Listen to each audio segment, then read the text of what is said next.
YouTubers, what is up? It is Vinny Chill here again with Chris. Chris, how you doing, buddy? Doing good. Salute. What's up? Yes. So, salute to you as well. Cheers, Slanja. So, for those at home that might remember all the way back at the beginning of the month for National Star Wars Day, I said I was going to drop new Star Wars themed drink on you. So here it is. This is called the Kylo Rye. So I'm gonna also drop in some still photos of the ingredients for all you kids at home.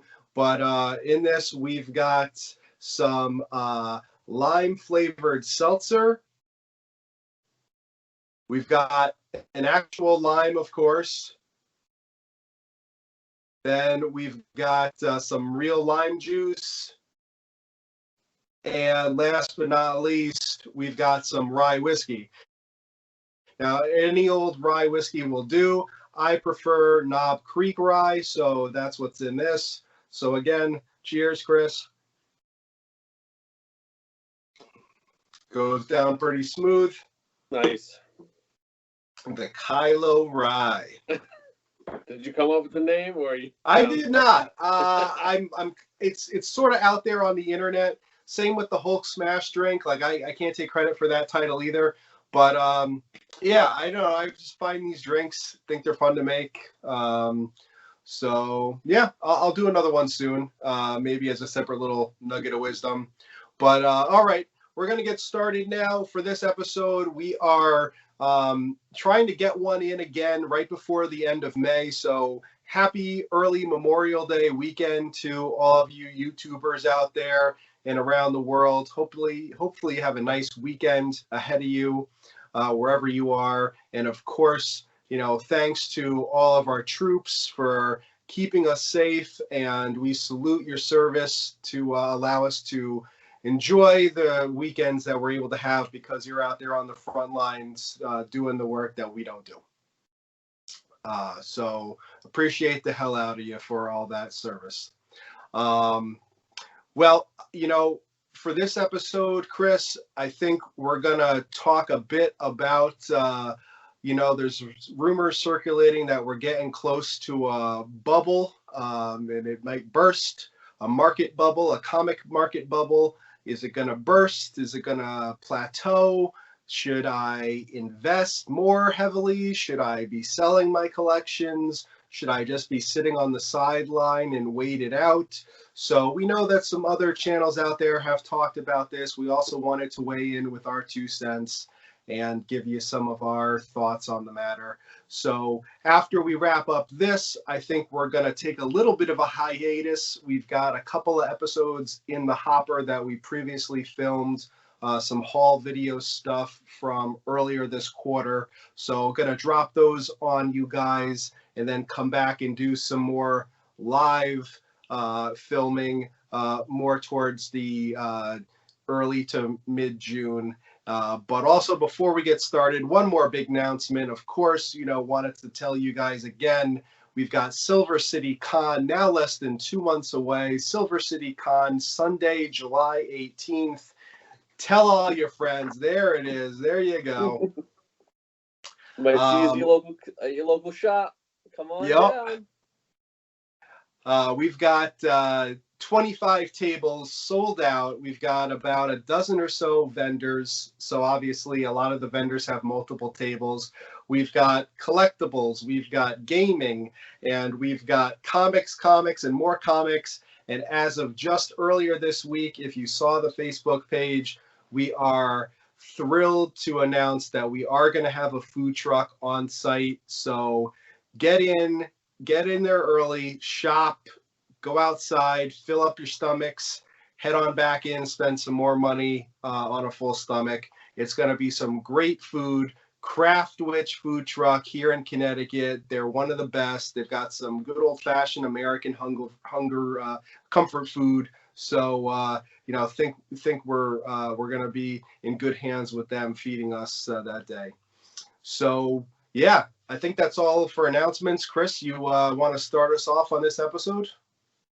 Yeah, sure, man. I mean, look, everybody's talking about it. Are we in a bubble? Whether you're collecting comics, toys, sports cards. I know the sports card guys are kind of seeing some retraction in the market, but I think it's predicated on the seasons. You know, what sports are playing, going right now, who's in the playoffs, who missed the playoffs, their performance, individual performances by each and every player. So it's I don't know. Everyone's doing one of these videos. Basically, look, none of us know. Everyone's throwing out the same kind of video, put in our 2 cents, right? But I think, me personally, the price is just getting too high.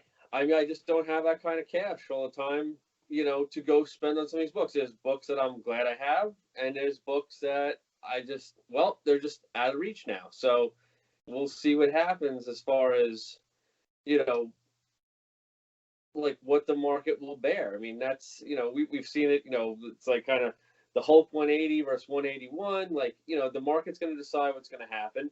And then I think that, the one thing that comic books have going for them as opposed to sports cards right now is, and the sports card guys got into comic books because of this, is we have low population numbers on the CGC census, the CBCS. I don't think they have a census yet, but kind of, what you're seeing out there as opposed to like 17,000 of like a Luca rookie card or whatever. So, there's the supply and demand part of it. And then it's just basically, I mean, I don't know. I mean, what do you think before I just keep going?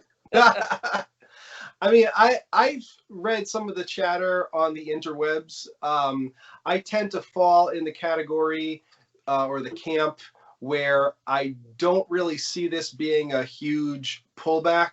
I think people really think we're on like the precipice of a massive decline. We've got COVID really getting under control here. Things are returning to normal. Probably no more stimulus checks. So people aren't really flush with as much cash. And therefore, there might be a pullback, and you might see a book that shot up 1,000% in the last 6 or 12 months is going to come back down to earth. And I don't tend to think that that's the case. I think that some of that might be the case. I mean, you might say a book jumped up 1,000%. Maybe you see a 200, 300% pullback. But are we going to return to pre-COVID numbers? Absolutely not.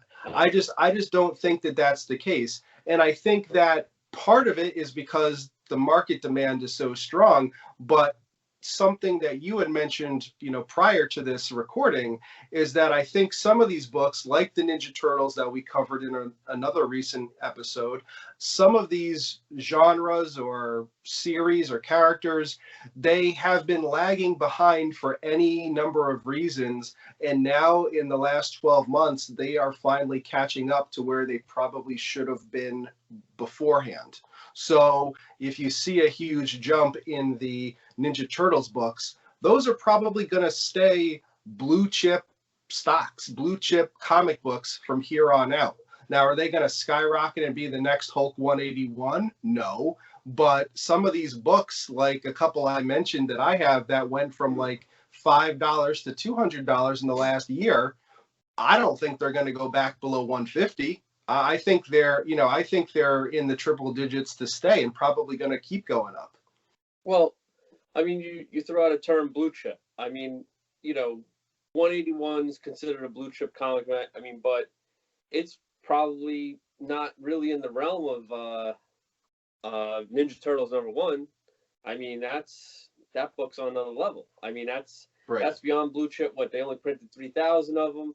So I think, again, to kind of the CGC census, like what's out there. I mean, I think that's what's driving some of the variant cover market. Like, I know you buy more variant covers than I do.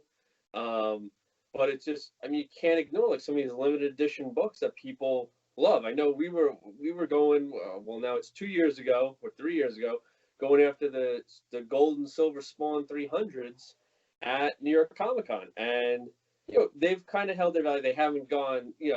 Obviously nothing's really hit like Teenage Mutant Ninja Turtles #1, but it's there's definitely some rare books out there that people are always going to want, and it's just I think it's almost issue by issue basis. And then the one thing that comics have going that I don't think we really addressed is, I mean, look, with athletes, like, hey, unfortunately they get hurt, they get caught up in off-field stuff, they get caught up in stuff on field.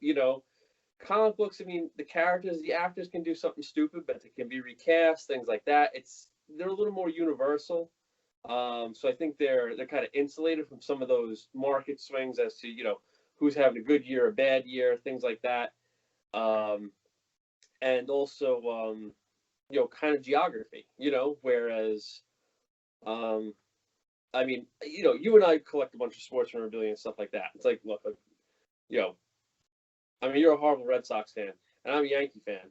So, basically, but if you go to California, no one's really like clamoring for stuff the way they were. Like, yes, you're like, your Ted Williams, your Mickey Mantles, they're a little more like immortal, but they're not. They want Mookie Betts now. They want Clayton Kershaw out there. They're not maybe as hot after like Aaron Judge or JD Martinez, and it's like he forgot how to swing a bat this season. Who? Which one? Judge. He's not having the greatest season.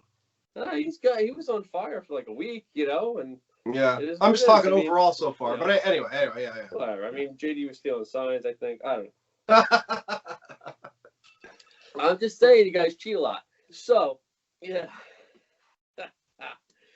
So basically, I mean, Spider-Man with great power comes great responsibility. He doesn't, he toes the line. That's it. And even, I mean, the Punisher's anti-hero, Ghost Rider, I mean, it's pretty universal. Their books are just keep going up no matter, what the character does. And I don't think Punisher doesn't even have a series. He hasn't had a series in, God, I mean, I don't think he had a series before going into the shutdowns a year ago, March. And I mean, right. The book Spider-Man 129 keeps going up. I mean, we're all looking at to the first appearances. We're going to second appearances. Going to Origins. So it's yep. It's well. I think you bring up a couple of good points there. I mean, I think of course you're always going to have the value tied to other factors. So right, it's going to be like you said, not a series. So anything that they're doing on Netflix or now it's Disney Plus and with the MCU or with the other side with the DCEU, if there's going to be a new cartoon show or live action or a movie, obviously there's the hype and speculation around that and who's going to be that always plays a factor into the value, and so you can see some fluctuation. But I also think to mention, like you said, like Punisher, I think that was an undervalued character in general. So like I see this character now because everything else is being upped in value. Like if Spider-Man's going up, then if Punisher is like here and Spider-Man is here, then it's sort of all relative. So if Spider-Man's going to go up, you're going to see Punisher now going up with or without him making an appearance in some Disney Plus show or MCU movie, just because I think some of those books have been overlooked. They've been undervalued. Some of the other books, like hardly anyone can afford an Amazing Fantasy 15. So now the next group of collectors are focusing on those lesser characters like the Punisher. So yeah, and I also think it has to do with I think our generation and maybe the generation below us too, finally coming into some money with some buying power now. Like the geriatric millennials I heard the other day is like our, is like for you and me, that's the new classification. So as the millennials, geriatric millennials, as they're coming into some money in their, 30s and early 40s, then, they are, perhaps there's like a segment of the population like you and me and some of the people we know that are buying up comics more than our parents did, and finally have the money to bring that to fruition. So who knows? But it is an exciting time to be involved in comics. It's also a bit of a depressing time because, as you know, there's so much speculation about new shows being made. This is, the age of the new media, wars between Netflix and HBO Max and Disney Plus, and everyone trying to beat each other to the punch on all these new shows. And really, it's like trying to survive. I think, 5 years from now, or maybe, definitely 10 years from now, I think some of these are going to collapse and be consolidated. So when you're talking about HBO Max, Peacock, Paramount Plus, you know, Hulu, Disney Plus, some of these are, I think, going to be going away. And right now, it's an all-out war to who can have the best content in greenlighting a lot of projects.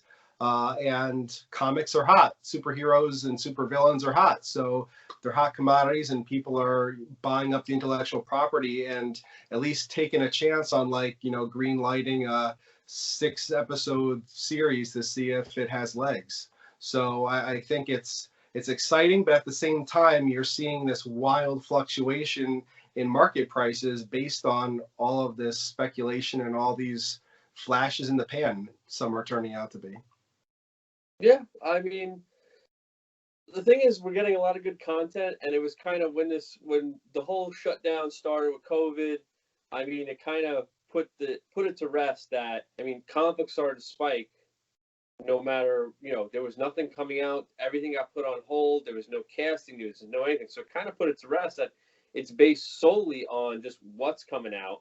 And then now it's kind of becoming like, how good is everything that's coming out? Like, what do people think about the castings?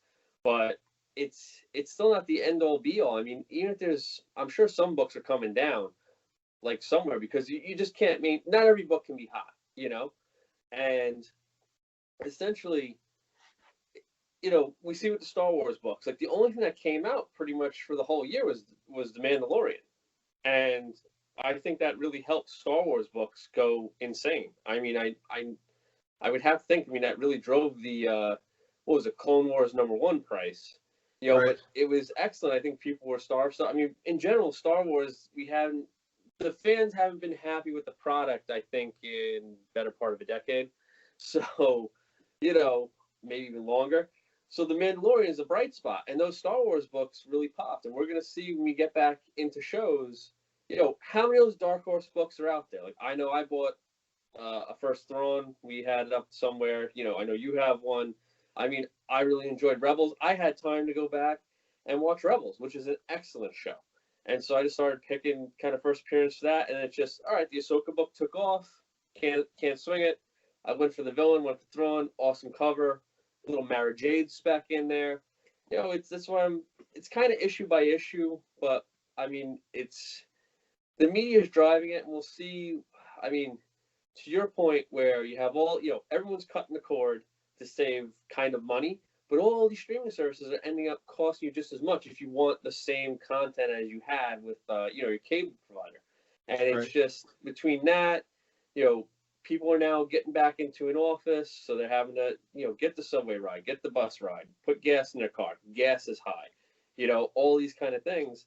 It's I mean, inflation could actually help it to where just people are just spending that much money anyway on certain things. I mean, I just looked it up before. A 2x4 is like $35 from Home Depot. I mean, Yeah. so you're gonna spend $35 on a 2x4. What's what's two 2x4s worth of one comic book to you? Right. And it's just, we'll see how salaries keep up and things like that. And I think there's just supply and demand at the end of the day, and then no matter what happens, I mean, Right. comics are No, I pretty mean, universal. it's a ripple effect because it's not just the price of the transportation, but then it's like people working from home now have to worry about a sitter again, a dog sitter. People now have to go out instead of eating every meal at home or just sitting on their couch with their laptop and not eating. I mean, now they're going to the office. They got to buy breakfast. They got to buy lunch. It's a whole bunch of different expenses that people have not had to deal with probably for a while, that they're all of a sudden sort of having to get back into the the rhythm of doing. So yeah, I think the budget for comics for a lot of people is going to go down, so you're going to want to focus and get smart with your money and focus on which books. And do you want to, are you have a pull list, you just want to read, like that's great. But if you want to do it from an investment point of view, are you investing in the variant covers, are you investing in those middle range or low range spec books, or are you trying to save up and buy a blue chip? I don't, I think to each their own. Personally, I am not really looking too much at those blue chips at the moment. I mean, I know you got your 181 that you talked about a few months ago, but I wouldn't be buying it now. right. So, I mean, I've got, I guess, a couple of blue chips maybe in the last 6 to 12 months, but I gotta say they're not graded. I bought them raw because I got a good deal on them. Maybe one day I'll upgrade the collection, sell that, get a graded copy. And also with the variant covers, I think you got to be careful because I just was sharing on the last video, the last episode, I added to my Spider Gwen collection with some of those Lee variant covers, and I think they're beautiful, and I got them for a really good price, and I'm happy with them because I love the character, I love the artwork. But do I think that the most recent two acquisitions are gonna be worth double what they are now? No, I think they're probably going to stay pretty close to what I bought them for because they're not all that exclusive. And I think they're great, but the market, I don't think really thinks they're as great as some of the other books. So you got to be careful about picking and choosing your variants. I think some of these variants out there are flashes in a pan. I got to say, I think some of them are a bit of a ploy by the companies to try to get people to lure them in and get them to incentivize them to buy some of these covers and pay top dollar. But it'd be interesting to see some of these, variant covers if they're really holding their value 6 to 12 months out. And from when we started this channel about 7 months ago now, I gotta say some of the variant covers I bought in 2020, they aren't holding their value. I definitely look like I've overpaid. Some have gone up, but I would say probably just as many have gone down. So my word of caution to people that are collecting variants is enjoy it, like it, because if it doesn't hold its value, are you still going to want to have it in the collection? Are you still going to want to look at it? Because if you're buying it just to resell it and you get greedy and hold it too long, you might be trying to sell it at the wrong point in the roller coaster ride. And some of these variant covers, I think, they may never come back up, and that's because it's not about a character with staying power. It's about the artist. It's about the exclusivity of the number. And I mean, I've bought a couple of variant covers that were like limited to a 3,000 print run. I've bought some of those that sold out in less than 2 minutes on a website. But then I've also bought one of 3,000 covers that 6 months later, they're still selling some of those covers on the website. So, I do it for myself. And again, nothing bad against those vendors at all, because I think that it's absolutely terrific that they work with those artists to create those exclusive covers to give people the opportunity to own them. But if you're buying it purely as an investment, then, word to the wise, just be, making sure you're making the right choice. Yeah, it's a gamble. It's the cliche, buy what you love. And I think a lot of the variant covers, you could treat them as buying a print from an artist when the conventions start up again. Maybe people will be looking to buy more prints and things like that, where, they make all these frames now, you can change things in and out. And, we'll see. We'll see what happens with variants. I mean, the problem is variants are a different ball game because the companies themselves are putting out, God knows how many every week, and then all the store exclusives. But it's cliche. But I mean, to me, it's buy what you love, which you're doing. I advise everyone to do the same thing. I try to do the same thing. And then really, honestly, it's like now's a great time with the prices high. It's like the books you're buying, like actually read the things. That's what they're for. And if not, like whatever, Comixology, go back to your collection, start reading, some of the older stories, start doing your own deep dives, your own spec, because then a lot of these books you find that you're reading about this character, like, oh, it might be in a dollar bin somewhere, you know? We're in a really good time right now for, I think, for writing too. Comic book writing is really strong. We've got Donny Cates, I mean, Thor, Venom, the King in Black saga, love it or hate it, but it was pretty good. Kelly Thompson doing Black Widow and Miss Marvel right now, or Captain Marvel rather. You've got Hickman doing the X-Men and some of the offshoots. It's great, and I'm sure that there's others out there too I'm not mentioning, but those are three of the writers that I'm reading right now, and yeah, it's a great time. The writing is top notch. Yeah, the X-Men are doing they're bringing characters in. I mean, no one cared about Gold Balls until like 8 months ago.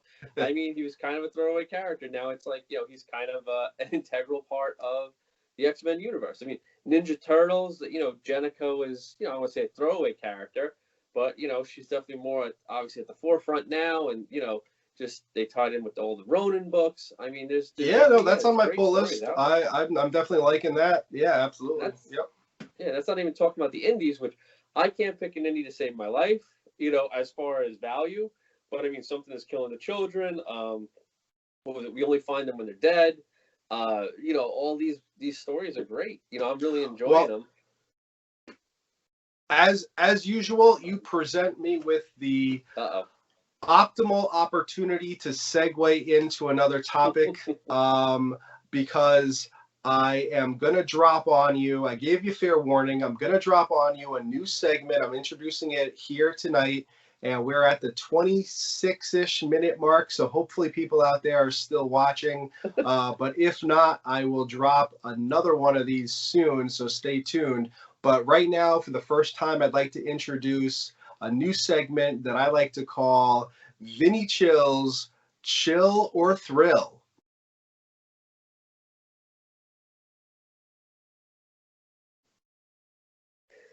Only imagine what this is going to be. All right. So, well, in post-production, I've now added the slide. People can see what it is. So we're good. So what this all means is chill or thrill.